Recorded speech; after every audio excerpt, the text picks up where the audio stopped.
네, 들으신 것처럼 이제 관심은 모레 기금운용위 최종 결정에 쏠리고 있습니다. 전문가와 함께 전망해 보겠습니다. 위정현 중앙대 경영학부 교수 나오셨습니다. 교수님 어서 오십시오. 네, 반갑습니다. 네, 일단 수탁이 1차 회의와 2차 회의 달라진 게 없어 보입니다. 예, 달라진 게 없습니다. 똑같은 결론입니다. 그래서 적극적인 주주권 행사를 하지 않는 것으로 그렇게 정리된 것으로 보입니다. 앞서 문 대통령이 적극적인 주주권 행사를 주문을 하면서 국민연금이 영향을 받았다 이런 비판도 나왔었는데 이런 비판을 의식한 걸까요?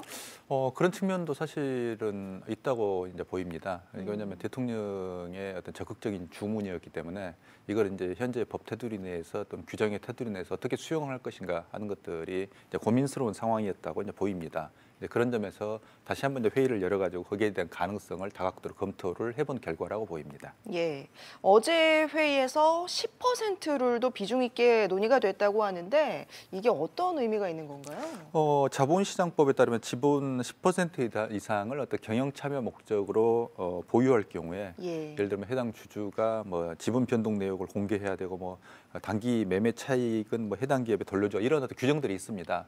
그런 어떤 규정들이 있기 때문에 만약에 이번에 이제 그런 어떤 경영 목적 자체가 그러니까 경영 참여로 단순 투자가 아니라 목적이 바뀌게 되면 이런 복잡한 어떤 규정에 의해서 아까 이제 반두이스에 나왔습니다만 400억의 어떤 차익을 돌려줘야 된다라든지 이런 복잡한 문제가 발생을 하게 됩니다. 그래서 이제 금융위원회 유권 해석을 예외로 할 수 없느냐라고 이제 이야기를 좀 문의 질의를 했는데 그 예외가 없다, 예외가 안 된다라고 답변이 오니까 결국 규정대로 할 수밖에 없는.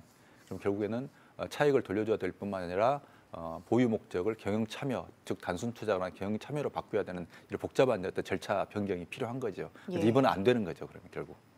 그럼 적극적으로 주주권을 행사하기가 상당히 부담스러워지는 거 아닌가요? 예, 사실 실질적으로 굉장히 어려워지는 상태입니다. 그래서 이번에 이제 결국에는 기금위가 이 사안에 대해서 다시 한번 논의를 하게 됐는데 이제 이 전문가에 의해서 두 번에 걸쳐서 안 되는 걸로 즉 부정적인 결론이 나왔기 때문에 기금위원회에서 이 안 되는 그 결론을 뒤집고 적극적인 참여로 결론을 내기는 굉장히 어려운 상황이 돼버렸습니다. 뿐만 아니라 여기에 대한 금융위원회의 어떤 유권 해석 자체도 예외가 없다고 나와버렸기 때문에 두 개의 어떤 반대 장애물을 이제 극복하고 넘고 기금위가 결정을 해야 되는데 실질적으로는 어렵다고 볼 수밖에 없는 거죠.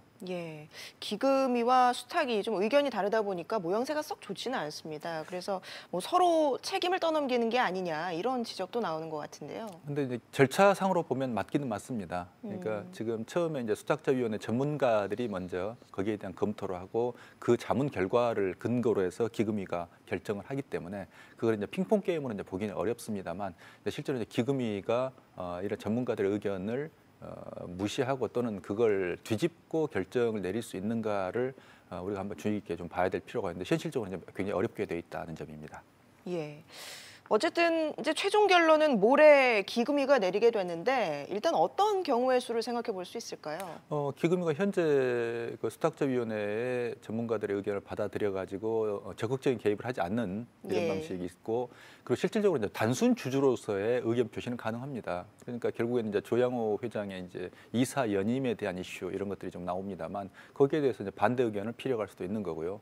그럼 이제 국민연금이 반대 의견을 피력하면 실제로 기관 투자자들이 거기에 이제 가세할 수 있는 그런 여지도 열리기 때문에 현재 그 대한항공의 입장에서는 이런 또 국민연금이 소극적으로 개입만 하더라도 의견 표시를 하더라도 굉장히 부담스러운 형태입니다. 하지만 현재 상태에서 아까도 말씀드렸습니다만 적극적인 어떤 주주권 행사는 현실적으로 좀 어렵지 않나라고 예상이 됩니다. 예, 각각의 경우에 따라서 뭐 파장이라고 그럴까 후폭풍은 어떻게 예상을 하고 계십니까? 만약에 적극적인 어떤 주주권 개입이라고 결론이 나면 이건 엄청난 충격이 오는 거죠. 왜냐하면 그동안에 이제 국민연금은 소위 말하는 그 사일런트 인베스터라고 이제 부릅니다만 이제 침묵하는 투자자, 즉 단순히 이제 보유 목적이지 경영에는 개입하지 않는 이런 어떤 원칙을 가져왔습니다만 그 원칙이 변경 깨지는 거기 때문에 그럼 향후에 국민연금이 지분을 적어도 10%를 가지고 있는 이상을 가지고 있는 기업의 경우는 이런 어떤 결국에는 이제 국민연금의 의사 결정에서 결국 경영권에서 배제되는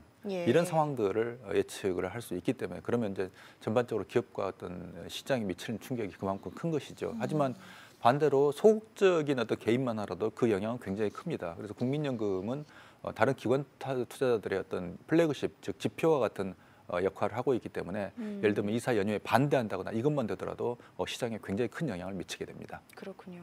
알겠습니다. 일단 모레 기금위의 결정 지켜보도록 하겠습니다. 중앙대 위정현 교수와 함께했습니다. 고맙습니다. 네, 감사합니다.